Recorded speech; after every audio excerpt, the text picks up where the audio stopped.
वालेकुम। एक दिनार में जन्नत ले लो, एक अजीब कहानी। हारून रशीद एक बहुत बड़ा बादशाह गुजरा है जिसकी हुकूमत पूरी दुनिया पर थी। उसके ज़माने में बहलोल नाम के एक बुजुर्ग थे। वो अल्लाह के बहुत बड़े वली थे, इसीलिए हारून रशीद उनका बहुत एहतराम किया करता था। हारून रशीद की बीवी जिनका नाम जुबैदा था, वो बहुत ही नेक औरत थी। जुबैदा ने अपने महल में ऐसी 1000 नौकरानियां रखी हुई थी जो कुरान की हाफिजा थी और कुरान की तिलावत के लिए उन सब की ड्यूटी अलग अलग शिफ्टों में लगी हुई थी, जिसका नतीजा ये होता था कि महल में 24 घंटे कुरान की तिलावत होती रहती थी और उसका महल कुरान का गुलशन लगता था। एक दिन की बात है कि हारून रशीद अपनी बीवी जुबैदा के साथ दरिया के किनारे टहल रहे थे कि एक जगह बुजुर्ग दाना बहलोल को बैठे हुए देखा। देखते ही इसने सलाम किया तो दाना बहलोल ने जवाब दिया। बहलोल उस वक्त मिट्टी का घरौंदा बना रहे थे, तो हारून रशीद ने पूछा, क्या कर रहे हो? बहलोल ने जवाब दिया, रेत में घर बना रहा हूँ। हारून रशीद ने पूछा, किसके लिए बना रहे हो? बहलोल ने जवाब दिया, जो इस घर को खरीदेगा मैं उसके लिए दुआ करूंगा कि अल्लाह ताला उसको जन्नत में घर अता फरमाए। हारून रशीद ने पूछा, इस घर की क्या कीमत है? बहलोल ने जवाब दिया, सिर्फ 1 दिनार। हारून रशीद ने सोचा, ये एक दीवाना है, जाने क्या बड़बड़ा रहा है, इसीलिए इस बात पर ध्यान नहीं दिया और वो आगे बढ़ गया। इसके पीछे जुबैदा खातून आई। उन्होंने भी सलाम करके यही सवालात पूछे, क्या कर रहे हो, किसके लिए बना रहे हो? तो बहलोल ने फिर वही जवाब उनको भी दिया कि जो इस घर को खरीदेगा मैं उसके लिए दुआ करूंगा कि अल्लाह ताला उसको जन्नत में घर अता फरमाए।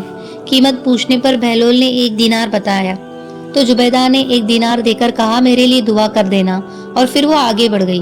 रात को जब हारून रशीद सोया तो उसने ख्वाब में जन्नत के हसीन मंजर देखे। खूबसूरत झरने, हरे भरे बाग और ऊंचे ऊंचे खुशनुमा महल भी थे, और उन महलों में एक महल ऐसा भी था जिस पर जुबैदा लिखा हुआ था।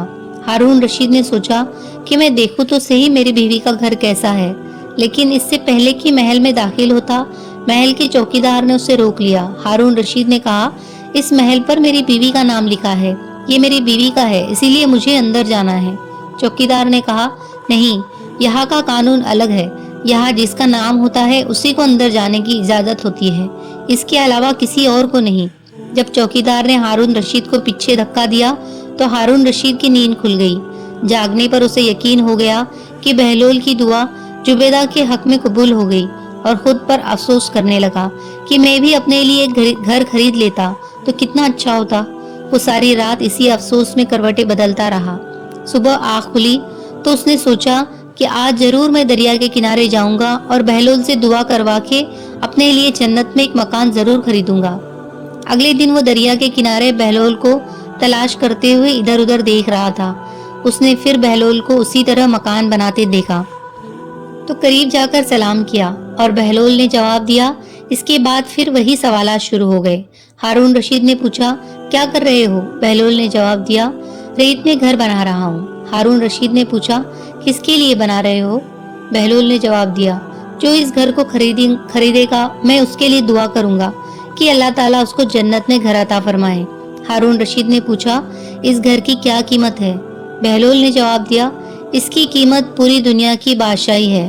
हारून रशीद ने कहा, इतनी कीमत तो मैं नहीं दे सकता, लेकिन कल तो 1 ही दिनार के बदले दे रहे थे और आज पूरी दुनिया की बादशाही मांग रहे हो। बहलोल ने कहा, बादशाह सलामत, कल बिना देखे मामला था और आज देखा हुआ मामला है।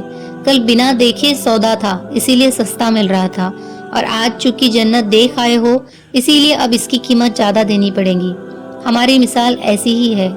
आज हमने अल्लाह और उसके रसूल को बिन देखे माना था, इसीलिए जन्नत बड़ी सस्ती है, लेकिन जब मौत के वक्त की आखिरत की निशानियां देख लेंगे तो फिर उसके बाद उसकी कीमत अदा नहीं कर सकेंगे।